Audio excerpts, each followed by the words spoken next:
Hey, it's Gabe with API Nation. Today I'm here with Isacc Guzman. Isaac built the EXP team that was the #1 in the world for gross commission income in 2021. It's awesome. He's going to talk to us a little bit about how he builds teams and also how ISAs fit into his strategy. Isaac, welcome. Thanks so much. And quick correction, I didn't build it all by myself. So I just want to make sure everyone's aware. You know, we had a great team. Dan Beer, the CEO of the company. I was responsible for the recruiting and sales strategy and all that. But I also want to make sure I give a shout out to Dan and Laura and the whole entire team that was there. Yeah, a true teammate, Ian, making sure everybody's involved, everybody's getting credit. But yeah, definitely involved with the #1 team in the world. Yeah. So ISAs, if somebody's just getting started, this is their first year maybe as a real estate professional. They've heard some people talk about ISAs. What is an ISA? So ISA stands for Inside Sales Agent or Associate, depends what you want to call them. But the point is this: at its core, an ISA is somebody who, or a group of somebody's, right, who is handling initial contact. So it comes in two forms, really, right? Handling initial contact and then follow up as well. And so they're managing that entire process. So it could be taking inbound leads that are coming in from all your different sources and fielding that and booking appointments for your team. That's a very common scenario.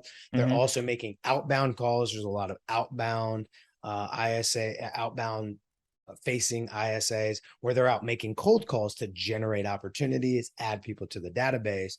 And then one thing that's some ISA teams do both of those things. Some just have some people focus on inbound or some focus on outbound. Here's the thing that's pretty universal is that they also own follow-up, right? We all know in real estate, the fortune's in the follow-up. Inside sales teams own the follow-up on prospects, not on clients, right? Once it's already your client, that's your responsibility as the agent.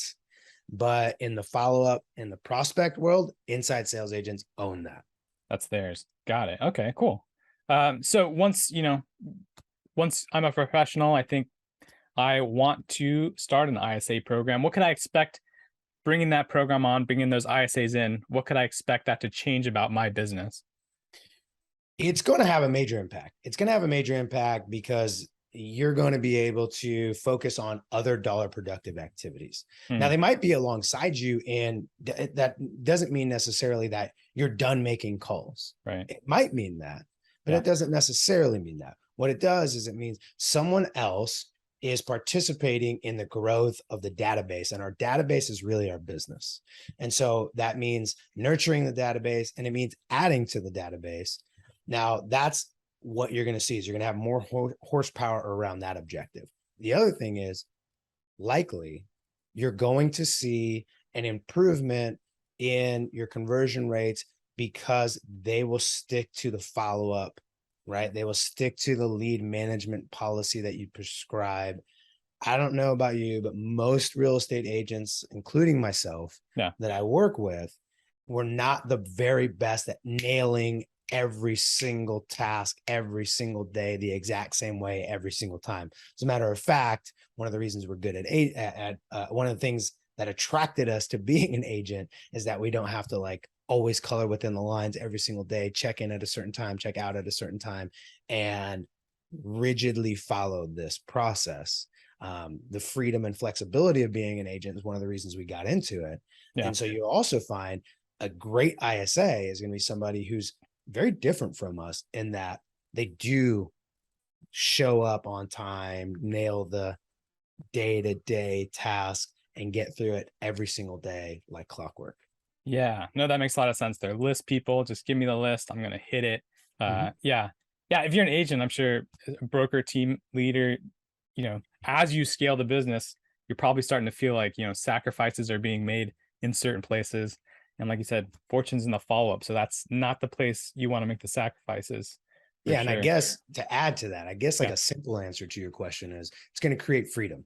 It's going to create freedom for you to focus on the things that are most important, which by the way, might be like also lead generating alongside them. Yeah. But you just want more. Or it might be going out doing showings, going on appointments, recruiting, whatever that might be. It's going to create a different level of freedom in your business. Nice. Okay, cool. So what you're going to get freedom, you're going to get some time back. You got somebody who's focused on that follow-up and generating leads. So what type of agent would you advise could see the most benefit from getting into this, investing some time in an ISA program? So someone who already understands and is committed to generating business from specific sources. So here's what I mean. You might be buying leads. Awesome. Yeah. You're committed to it. You're already doing it, and you can support that opportunity. Or you don't necessarily have to be someone that's buying leads. You can be focused and committed to and have a process for calling for sale by owners, calling expireds, whatever work you want them to do. You have to have a commitment to that type of work, right? It could be, like I said, buying leads, could be making calls, could be both.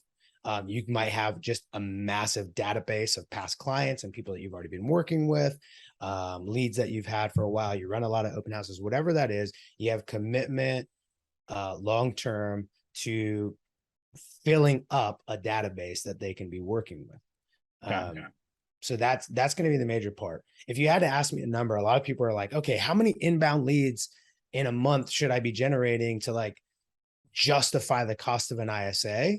I found that number to like vary pretty widely, but a safe one is like around 150. If you have 150 leads coming in, chances are, and by the way, it could be as low as 75, right? So it's going to range. But if you have, let's call it, and it depends on if you have agents that are making calls too. But if I were a solo agent, I'd go to the lower end of the spectrum and say, okay, I don't have any buyer's agents, but I'm ready to bring on an inside salesperson. That could be as low as 50 or 60 a month, right? But if you have some other agents, 150, and here's, I guess, the better rule of thumb. If you're at 150, you really need to be thinking about an ISA. No, that makes a lot of sense. So if you're a solo agent, ISA is starting to look good around 50 per month as you add people into your business and your team. You're probably looking at about 150. You need to start. I mean, this is we are building this airplane while we're flying at that point. So got it. Okay, cool. So can you paint for me a little bit? You know, we've talked a little bit about ISAs, what it is they do, how they can benefit your business. Can you, just to give us a little more nitty gritty idea of an ISA, what would an ISA's day look like if I were to bring one on, just a general day? A general day is you're going to start with responding to, like, you're talking nitty gritty, you're responding to leads that came in overnight. Right? Or you're pulling up your list. So in other words, you're walking in, you're saying, what is the thing that has to happen right now? So let's say you have inbound lead flow and you're using an inside sales team to help with that. Awesome. You're going to process the leads that came in last night and the people that came in late in the day yesterday that have not had the full process run. So here's what I mean by full process. You have to have a lead management protocol. If a lead comes in, I call them this many times, I send this many texts, I send this many emails within the first day. Well, there will be some people that come in at 4:59 and like you're able to do some, but not all. Okay, great. Those people need to be hit with like everything the next morning. There's people that came in after hours that needs to be processed as well. And then you need to pick out what is my next biggest target. And so your next biggest target is generating business, right? And so that's making whatever outbound calls, right? So, and if you don't have leads coming in, then awesome. The first thing you're doing is generating business, right? You got to go out and do that. Now, here's where it will be really helpful. Before you start making these outbound generated calls or any kind of calls, getting some role playing is going to be vital. Everyone, if you think that you've mastered the script and they're good and whatever, like, okay, great. Tell me that we're in August right now. Tell me the scripts you were using last August will work today. Well, we're in a different market. Right. Role play, managing that, handling objections, getting amped up, having the right energy, right? The peak state, as we call it. Got to have that, because if you're not like that on the phone, right, you're not going to see the results that you got to see. So one, you got to get in the right state. Two, then you hit process leads that haven't finished being processed, go out and generate business. Then I do my follow-up, which should be dictated to me pretty much by my previous tasks, right? I should have a list of over time. I'm going to build up a list of tasks because Cindy told me to call her in 2 weeks. Robert told me to call him in 5 weeks, but what that means is I have 46 follow-up calls to make today. Right. Now I also need to be able to understand that in life, sometimes I have 46 calls I have to make that are follow-up and I have time for 31. Right.